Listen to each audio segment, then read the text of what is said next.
اپنے اندر کیا تاثیر اطاعت رکھی ہے کہ ماننے والوں نے نشے کے عالم میں بھی مانا، اپنے مٹکوں کو توڑ دیا، جامو میاں کے پرچے اڑا کر رہے، اور خلق کے اوپر جس شراب کے جتنے حصے تھے انہوں نے کلی کر کے دنیا کو بتا دیا کہ لوگوں، رسول جو ہیں ہمارے نمائندے نہیں ہیں، وہ اللہ کے نمائندے ہیں۔ اللہ جب بدل نہیں سکتا ہے تو اس کا قانون کیسے بدلے گا؟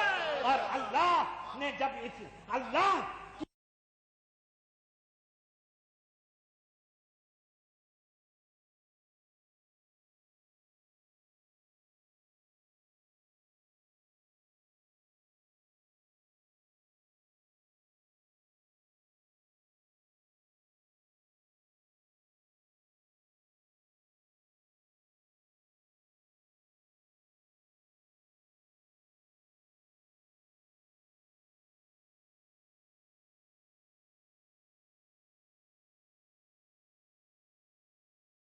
مرضی جب بدلی نہیں جاتی ہے تو پھر اس کا رسول اپنا قانون کیسے بدل دے گا؟ وہ تو اللہ کا نمائندہ ہے، تم قوم کے نمائندے ہو، اس لیے تمہاری قومیں بدلیں گی تو تمہارا نظام بھی بدلے گا، تمہاری ذہنیت بھی بدلے گی، تم خود اپنے ضمیر کے خلاف بولو گے، مگر جو خدا کا نمائندہ ہوگا، جو خدا کا نقیب ہوگا، جو خدا کا نائب ہوگا، جو خدا کا خلیفہ ہوگا، اس کے بتائے ہوئے قانون میں کبھی تغیر نہ آئے گا اور وہ تاثیر سے کبھی خالی نہ ہوگا۔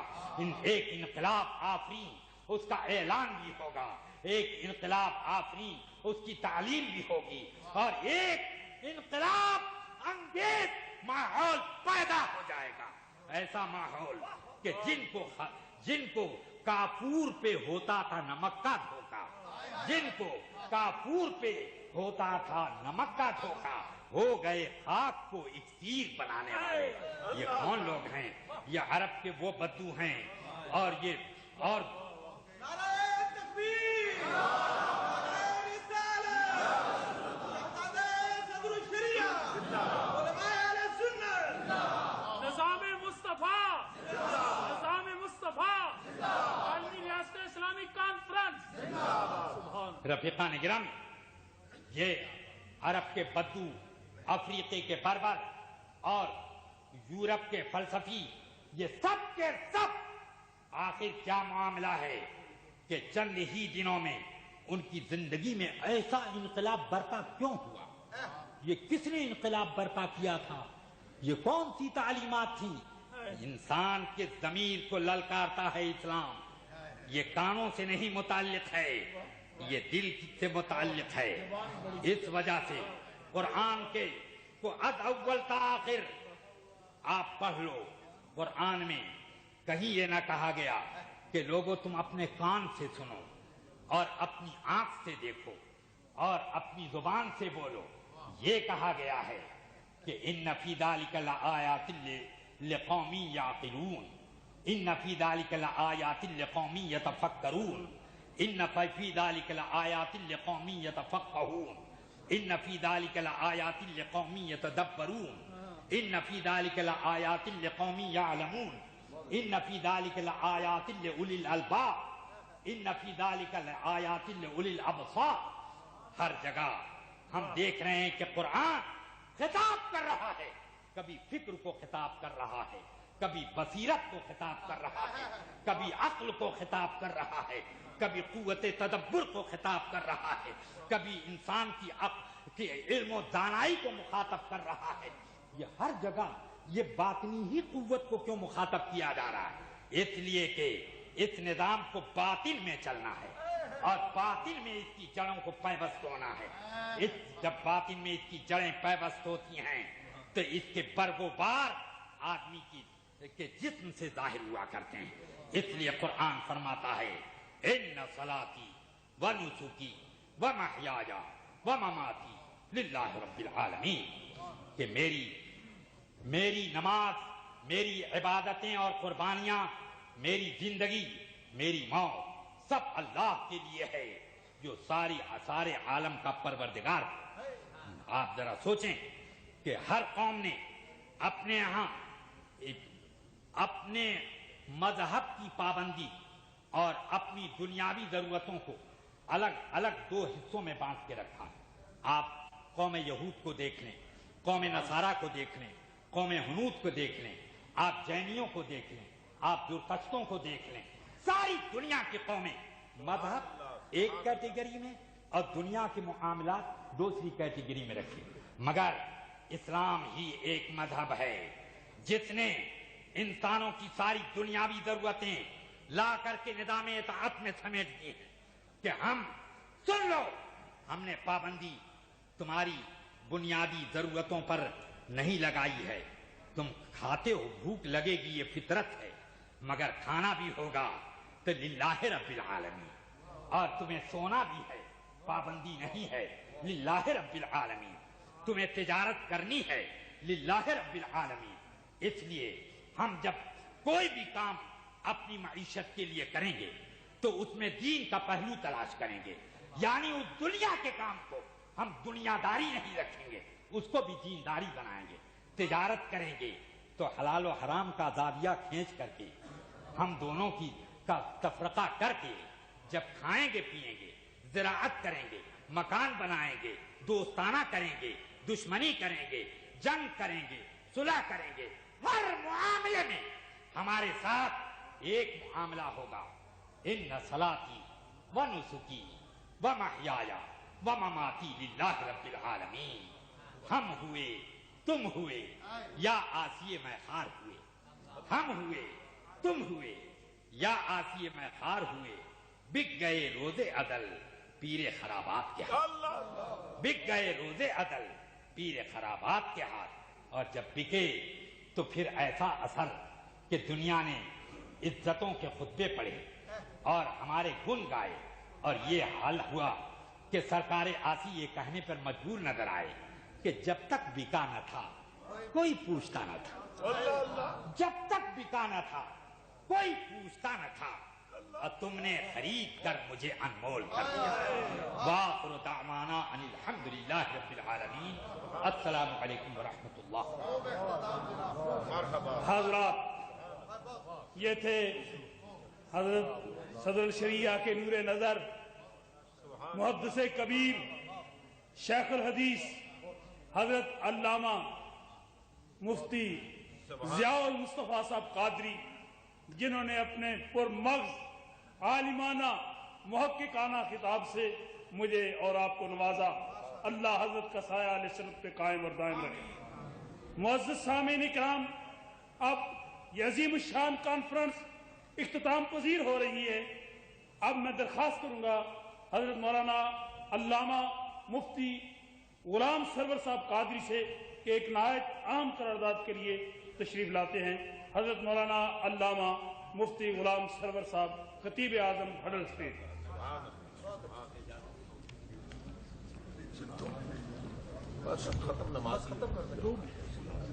معزز سامعین، جو قرارداد مجھے پیش کرنے کے لیے کہا گیا ہے، جیسا کہ سب حضرات جانتے ہیں، کفار یہود و نصارہ کے ظلم و تشدد کا نشانہ مسلمان تقریباً ہر جگہ بن رہا ہے۔ کہیں ظلم و تشدد بمباری کر کے، گولہ بارود پھینک کر مسلمانوں کو اپنے ظلم و تشدد کا نشانہ بنایا جا رہا ہے، اور کہیں اقتصادی پابندیاں لگا کر مسلمانوں کو تباہ و برباد کرنے کی کوشش کی جا رہی ہے۔ تو میں ایک قرارداد پیش عرض کر رہا ہوں، سارے حضرات توجہ فرمائیں کہ عالمی ریاست اسلامی کانفرنس کا یہ عظیم الشان اجتماع عراق اور لیبیا پر امریکہ اور اس کے حواریوں کی طرف سے ناروا اقتصادی پابندیوں کی پرزور مرمت کرتا ہے۔ کیا آپ مذمت کرتے ہیں؟ اور اقوام متحدہ کے تمام ممبر ممالک سے مطالبہ کرتا ہے کہ ان حد و ممالک کے حکمرانوں سے سیاسی چپکلس کی سزا بے گناہ اور نہتے مسلمانوں کو نہ دیں اور فوری